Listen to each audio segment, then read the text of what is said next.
ఆంధ్రప్రదేశ్కు మరో ముప్పు ముంచుకొస్తోంది. పశ్చిమ బంగాళాఖాతం, వాయువ్య బంగాళాఖాతం ఆనుకుని ఉపరితల ఆవర్తనం కొనసాగుతోందని వాతావరణ శాఖ తెలిపింది. దీని ప్రభావంతో ఇవాళ మరో అల్పపీడనం ఏర్పడే అవకాశం ఉందని వాతావరణ శాఖ అంచనా వేస్తుంది. ఈ ఎఫెక్ట్తో నేటి నుంచి ఈ నెల 9 వరకు రాష్ట్ర వ్యాప్తంగా విస్తారంగా వర్షాలు కురుస్తాయని అంచనా వేస్తున్నారు.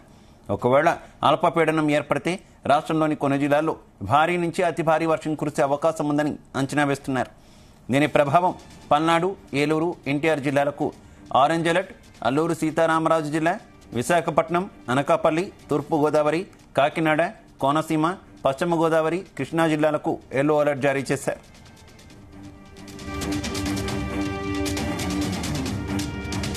ఇవాళ శ్రీకాకుళం, విజయనగరం, పార్వతీపురం మన్యం, అల్లూరి సీతారామరాజు, విశాఖపట్నం, అనకాపల్లి, కాకినాడ, ఏలూరు, ఎన్టీఆర్ జిల్లాల్లో అక్కడక్కడ తేలికపాటి నుంచి మోస్తరు వర్షాలు పడే అవకాశం ఉందని తెలిపింది. డాక్టర్ బిఆర్ అంబేద్కర్ కోనసీమ, తూర్పు గోదావరి, పశ్చిమ గోదావరి, కృష్ణా, గుంటూరు, బాపట్ల, పల్నాడు, తిరుపతి, చిత్తూరు, కర్నూలు, నంద్యాల, అనంతపురం, శ్రీ సత్యసాయి, కడప, అన్నమయ్య, తిరుపతి జిల్లాల్లో అక్కడక్కడ తేలికపాటి వర్షాలు పడే అవకాశం ఉందని అంచనా వేస్తున్నారు. అలాగే తీరం వెంబడి 30 నుంచి 40 కిలోమీటర్ల వేగంతో ఈదురుగాలులు వీస్తాయని తెలిపింది. ఆదివారం వరకు మత్స్యకారులు సముద్రంలోకి వేటకు వెళ్లొద్దని సూచించింది. ఇదే విషయానికి సంబంధించి మరింత సమాచారం మా కరెస్పాండెంట్ యశ్వంత్ అందిస్తారు. యశ్వంత్. రైతు శివ, ఇప్పటికే ఆంధ్రప్రదేశ్ ని వరుణ దేవుడు వీడకంలో ఉండటంతో వరదలతో పెద్దగానే ముప్పు పెడుతుంది. దీంతో కూడా మరో అల్పపీడనం ఏర్పడంతో ఆంధ్ర ప్రజల్లో అయితే మాత్రం భయం వెంటాడుతుందని చెప్పుకోవచ్చు. ఇప్పటికే చూసినట్టు మాత్రం బంగాళాఖాతంలో కోస్తా సమగ్రంలో ఉపరితల ఆవర్తనం ఏర్పడి దీని ప్రభావంతో రాబోయే 24 గంటలు కూడా వర్ష ప్రభావం పెద్దగానే ఉంటుందని చెప్పుకోవచ్చు. దీంతో కూడా బంగాళాఖాతంలో పీడనం ఏర్పడే అవకాశం ఉంది.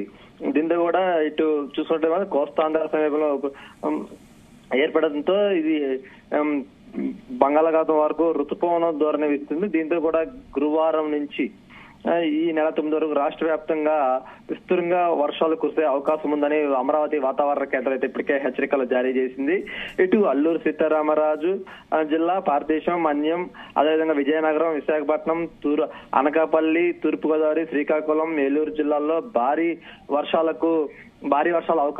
కురిసే అవకాశం ఉన్నట్లయితే మాత్రం ఇప్పటికే తెలిసింది. మిగిలిన ప్రాంతాల్లో తేలికపాటి నుంచి ఓ మోస్తరు వర్షాలు పడతాయని అమరావతి వాతావరణ శాఖ అయితే వెల్లడించింది. దీన్ని చూసుకున్నట్టు ఇప్పటికే తీరం వెంబడి 30 కిలోమీటర్ల నుంచి 40 కిలోమీటర్ల వేగంతో ఈదురుగాలులు వీస్తాయని చెప్పేసి విశాఖ వాతావరణ కేంద్రం అయితే ముఖ్య కార్యదర్శి కె శ్రీనివాసరావు ఇప్పటికే ఒక మీడియా ముఖంగా అయితే తెలిపారు. ఇది చూసుకుంటే ఏదైతే ఇప్పటికే సముద్రానికి మత్స్యకారులు వేటకు వెళ్లరాదని అయితే హెచ్చరికలు జారీ చేసిన పరిస్థితి ఉంది. ఇంకో ఋతుపవన ధోరణి ఈ నెలలో ఉత్తర కోస్తా సమీపంలో కొనసాగుతున్న నేపథ్యంలో ఆ ప్రభావంతో అల్పపీడన ప్రభావం ఏర్పడే అవకాశం ఉందని, ఎక్కువగా ఈ అల్పపీడన ప్రభావంతో కొండపోత వర్షాలు కూడా అవకాశం ఉన్నట్లయితే మాత్రం నిపుణులు చెప్తున్నారు. దీంతో కూడా ఇప్పుడే తాజాగా అల్పపీడన వాయుగుండం లేదా తీవ్ర వాయుగుండం బలపడే అవకాశం ఉందని చెప్పేసి కూడా చెప్తారు. సముద్రం ఉష్ణోగ్రతల ఇతర పరిస్థితులు అనుకూలంగా ఉన్నాయని వాతావరణ నిపుణులైతే భానుప్రకాష్ తెలిపారు.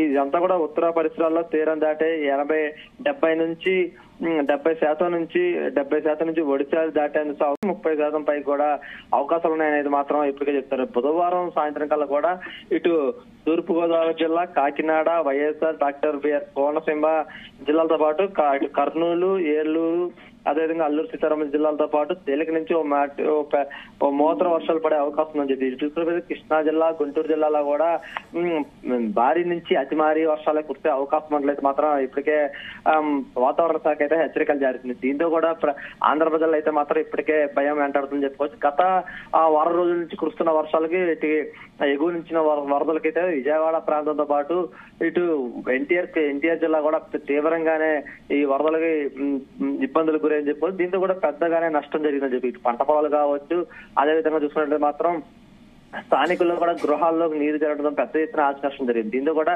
ఇటు మళ్ళీ ఒక అల్పపీడనం ఏర్పడడంతో కూడా ఈ అల్పపీడన ప్రభావంతో మాత్రం ఆంధ్ర ప్రజల్లో అయితే మాత్రం పెద్దగానే భయం వెంటాడుతుందని చెప్పుకోవచ్చు. గత రాత్రి నుంచి కూడా మళ్ళీ నిన్న ఒక 2 రోజులు వాన తెరిపించినప్పటికీ కూడా మళ్ళీ రాత్రి నుంచి కూడా పెద్ద ఎత్తున వర్షం రావడంతో ఇది వర్షంతో పాటు ఈదురుగాలులతో పాటు ఉరుములతో కూడిన భారీ వర్షం రావడంతో రాత్రి నుంచి కూడా ప్రజలైతే మాత్రం భయాందోళనకు గురవుతున్న పరిస్థితి. ఇప్పటికే కూడా సుమారు 40 ఇప్పుడు ఎన్టీఆర్ జిల్లాలో సుమారు చూసినట్లయితే ఒక 50 నుంచి 70 గ్రామాలకు అయితే మాత్రం ఇప్పటికే విద్యుత్ సరఫరా లేకపోవడంతో పాటుగా గ్రామాలకు అయితే మాత్రం రాకపోకలు అయితే పూర్తిగా నిలిచిపోయిన పరిస్థితి ఏర్పడింది. దీంతో కూడా మళ్ళీ ఒక అల్పపీడన ప్రభావంతో ఇది రాష్ట్ర వ్యాప్తంగా బలంగా ఈజడంతో పాటు రాష్ట్రం మొత్తంపై కూడా ఇది పడే అవకాశం ఉన్నట్లు అయితే మాత్రం ఇప్పటికే వాతావరణ శాఖ హెచ్చరికలు జారీ చేశారు. దీంతో కూడా ఇప్పటికే విజయవాడ ఎంత పెద్ద ఎత్తున ఎఫెక్ట్ అయిందో చూసాం. మరోపక్క విజయవాడ వాసులంతా కూడా వర్షాలు ఇంకా తగ్గే అవకాశం లేని నేపథ్యంలో నగరం వదిలి వెళ్లేందుకు, ముఖ్యంగా సింగనగర్ లో ఉన్నటువంటి ప్రాంతం వెళ్లేందుకు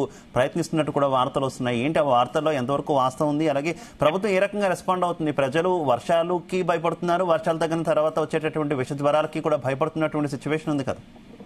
రైట్ శివ, దీనిపై కూడా ఆంధ్ర ప్రభుత్వం అయితే దృష్టి సారిందని చెప్పుకోవచ్చు. నిన్న కూడా ఈ వర్షం తగ్గిన తర్వాత బురద అదే విధంగా ఉన్నటువంటి పరిస్థితులపై కూడా విష జ్వరాలు ప్రబలకుండా ఉండేందుకు కూడా ఇప్పటికే స్థానికంగా ఉన్నటువంటి డాక్టర్లు ఏదైతే ఉంటారో పిహెచ్డి డాక్టర్లకు సంబంధించి కూడా నిన్న డిస్ట్రిక్ట్ వైడ్ కూడా వాళ్ళతో మీటింగ్ ఏర్పాటు చేసి వాళ్ళందరూ కూడా స్థానిక ఎక్కడైతే వరద ప్రభావిత గ్రామాలు కానివచ్చు, అదేవిధంగా ముప్పుకు ప్రభావమైన గ్రామాల్లో కూడా ఆ మెడికల్ క్యాంపులు ఏర్పాటు చేయాలంటూ వాళ్ళకి సపరేట్ గా ఒక మెడికల్ కిట్ ఏదైతే అత్యవసరమైన కిట్ ను కూడా ఏర్పాటు చేసి ప్రత్యేకంగా వాళ్ళకి ఇవ్వాలంటూ కూడా నిన్న డిఎంహెచ్ఓతో పాటు మెడికల్ సిబ్బంది అందరికి కూడా ఒక మీటింగ్ ఏర్పాటు చేస్తే వాళ్ళకి ఈ కిట్లు ఏర్పాటు చేసేది చెప్పుకోవచ్చు. మరో పక్క అయితే మాత్రం ఇప్పటికే విజయవాడ నగరంలో ఉన్నటువంటి వరద ప్రభావిత ప్రాంతాల్లో ఉన్నటువంటి ప్రజలందరూ కూడా తమ నివాసాలని వదిలేసి వాళ్ళ బంధువులు కావచ్చు, అదేవిధంగా పరిసర గ్రామ ముప్పు లేకుండా ఉన్నటువంటి ప్రాంతాలకు వెళ్లేందుకైతే మాత్రం వాళ్ళు ఆసక్తి చూస్తారు చెప్పుకోవచ్చు. ఎందుకంటే ఇక్కడ కట్టుబట్టలు తప్ప మిగిలిన పరిస్థితి వరద ప్రభావంతో కూడా ఇళ్లలో ఉన్నటువంటి అన్ని సామాన్లతో పాటు కట్టుబట్టలతో పాటు పెద్ద మంచి వస్త్రాలు కానివచ్చు, డాక్యుమెంట్లు కానివచ్చు, డబ్బులు నగలు అన్ని కూడా వరద ప్రభావం కొట్టబోయిన పరిస్థితి ఏర్పడింది. దీంతో కూడా ఇంట్లో ఉండి కూడా ఏమి లేని పరిస్థితితో కూడా ఆ ఇల్లు వదిలిపెట్టి బంధువుల ఇంటికి వెళ్లాలనేది అయితే మాత్రం ఆ విజయవాడ ఉన్నటువంటి ప్రాంత ప్రజలైతే కోరుకున్న పరిస్థితి ఏర్పడింది. దీంతో కూడా ఇప్పటికే ప్రభుత్వం అయితే చొరవ చూపి ఆ ప్రాంతాలకి సుమారు నిన్న 120 ఫైర్ ఇంజన్లతో కూడా ఆ ప్రాంతాలంతా కూడా శుభ్రపరిచింది కదా. ప్రత్యేకంగా అయితే మాత్రం ఆంధ్ర ప్రభుత్వం ముందుకొచ్చని చెప్పుకోవచ్చు.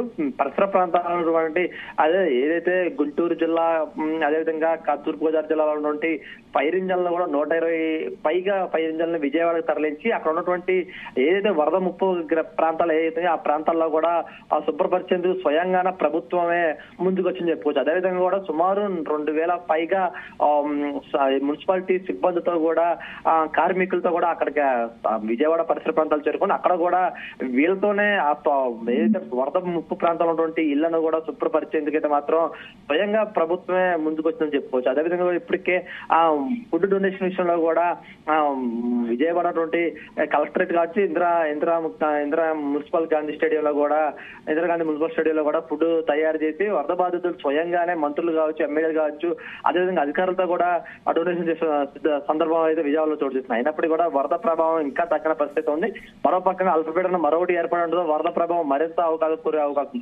రాత్రి నుంచి కూడా మళ్ళీ వర్షం పెద్దదవడంతో కూడా దీంతో ఆ పరిస్థితుల్లో ఉన్నటువంటి ప్రజలు కూడా పెద్ద ఎత్తున భయాందోళనకు గురవుతారని చెప్పు. దీంతో కూడా ఆ ప్రాంతాన్ని వదిలిపెట్టి సమీపంలో ఉన్నటువంటి బంధువులు ఇళ్లకి చేరి అక్కడ తలదాచుకునేందుకైతే ఆసక్తి చూస్తారని చెప్పొచ్చు. మరోపక్క ఈ వానగండం అయితే మాత్రం మరో వారం రోజులు కూడా ఇలాగే ఉంటుందని చెప్తున్నారు. ఇప్పటికీ కూడా ఉమ్మడి కృష్ణా జిల్లాకైతే మాత్రం ఈ రోజు నుంచి సోమవారం వరకు కూడా సెలవులు ప్రకటించారని చెప్పుకోవచ్చు. దీంతో కూడా విద్యార్థులు కూడా ఎవరిని కూడా స్కూల్ తో పాటు ఎక్కడికి వెళ్లకుండా ఇంట్లో ఉండాలని చెప్పేసి కూడా చెప్తున్న పరిస్థితి ఏర్పడుతుంది.